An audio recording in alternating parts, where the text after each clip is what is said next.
Let's get into this conversation now.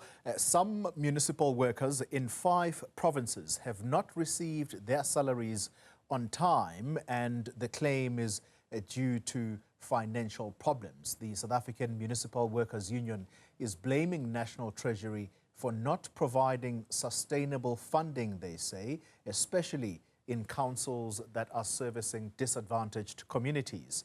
Let's speak now to the South African Local Government Association's Chief of Operations, Lance Joel. Lance, good evening to you, and thank you very much for your time. Let's start with that very question that I've opened with in the introduction.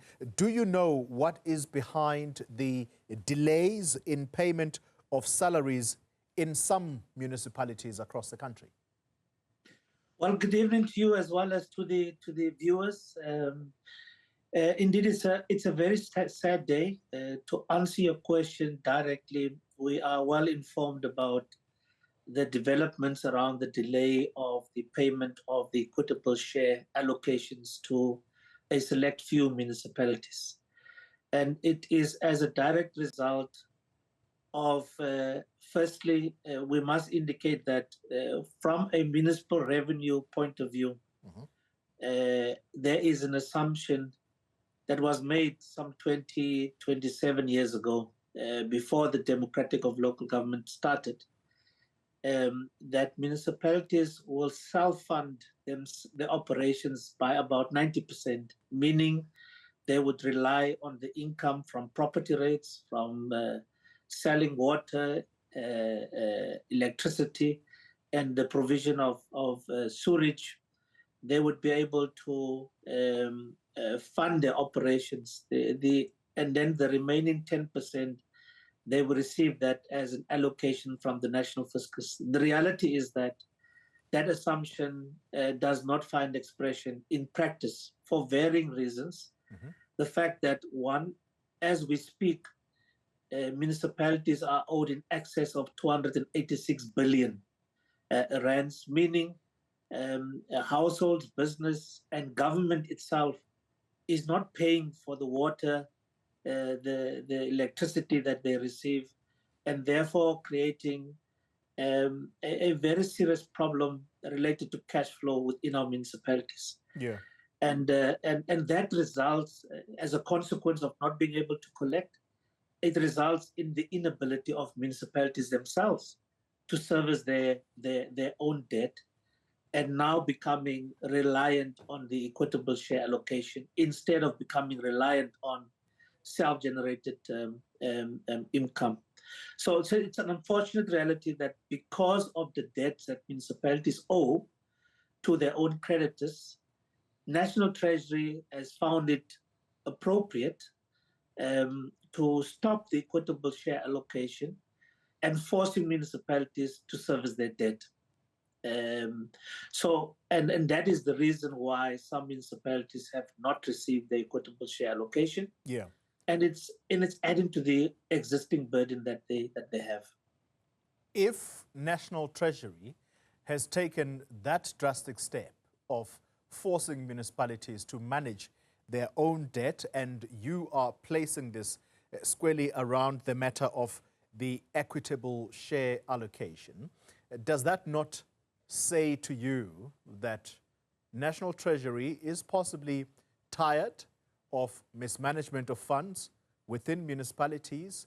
Add to that the skills deficit that is spoken about on a daily basis when it comes to the Auditor General, and how time and again she complains about mismanagement of funds in municipalities.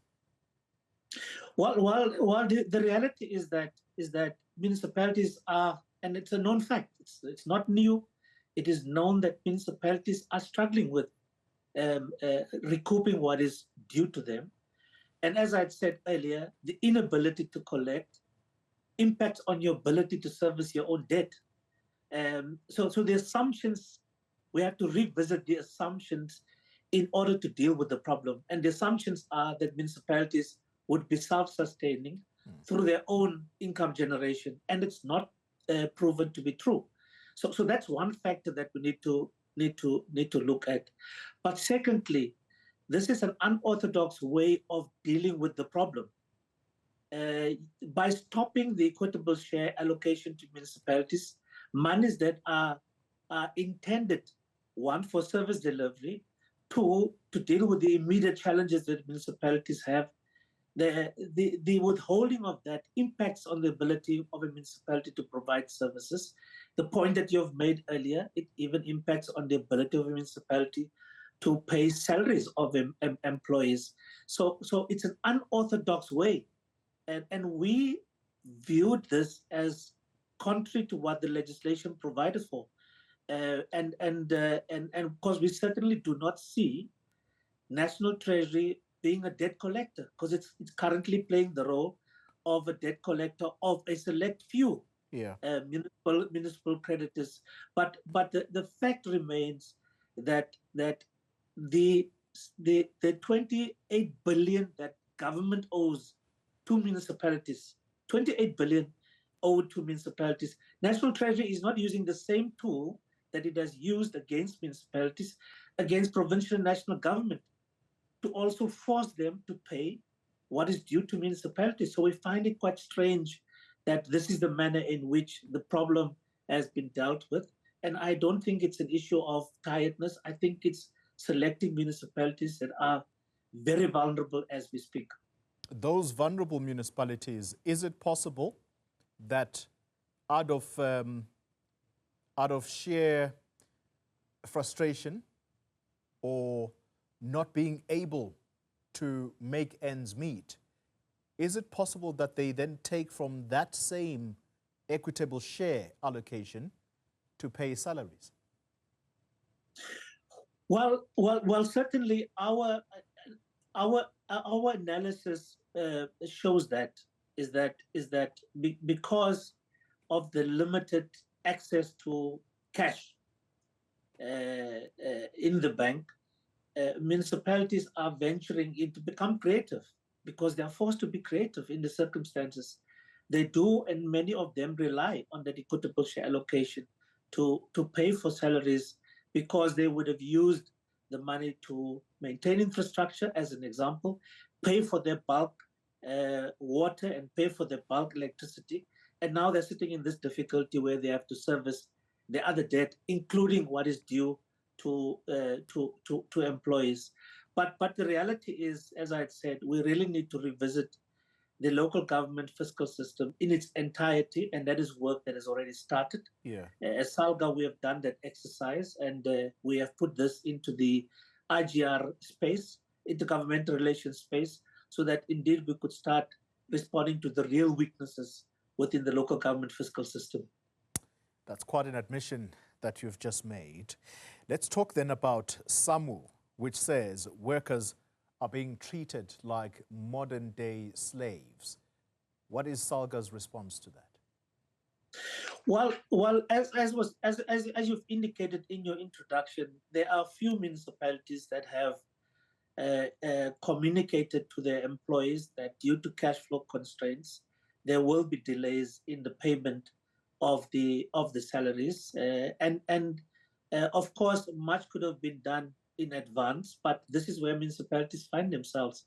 They have now communicated that, and Samwu, being a representative voice of municipalities, are taking the stance that they should be on behalf of their members, and raise concerns about that. It is not a circumstance we would want to find municipalities in, because as soon as you are unable to pay salaries, there is a direct impact on service delivery itself, meaning that those employees have a very low morale, and it would be difficult for them to execute their responsibilities when they have not been paid.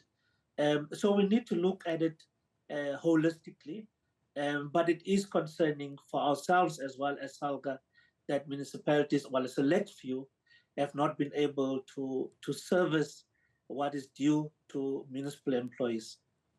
Are you aware, Mr. Joel, that some municipalities are deducting pensions and medical aid contributions, but instead of paying them over, they clearly do something with these funds. You spoke about creative ways. What's Salga doing about this, if indeed it is fact? Well, we agree. We are well aware of it. To be factual, 107 municipalities in that region owe around 1.5 billion rand only for pension fund contributions, of which just below 50% are interest.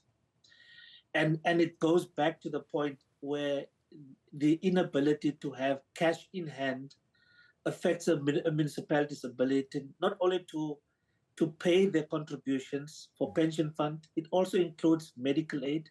It also includes pay as you earn that goes to SARS. It also includes UIF. So the picture is quite concerning. And as such, as Salga, we have already started taking steps. But one of them is we want to interact with all of the pension funds that are operating in the local government space and find a way of getting an agreement on the payment of outstanding contributions to those pension funds so that it does not impact negatively on the employees by the time they want to access their investments within the pension funds, including the 2/3 that has become very popular in the recent past. So but can I stop you now? Yeah. Can I stop you for a moment? I'm sorry about this.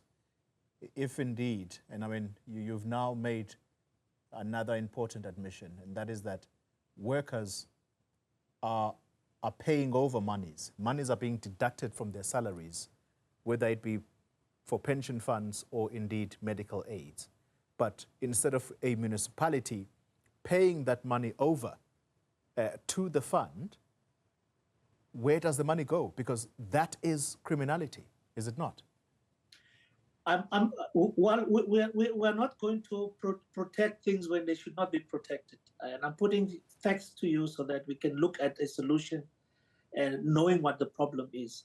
So yes, you are correct. The only difference is that there is a deduction on paper, but there's no money that is linked to that deduction because of cash flow constraints, because of withholding the equitable share allocations to municipalities. So it's not as if the money in real terms are taken and then someone else is paid. No, because of cash flow constraints, there is limited cash available to service the debt, including that of the employees.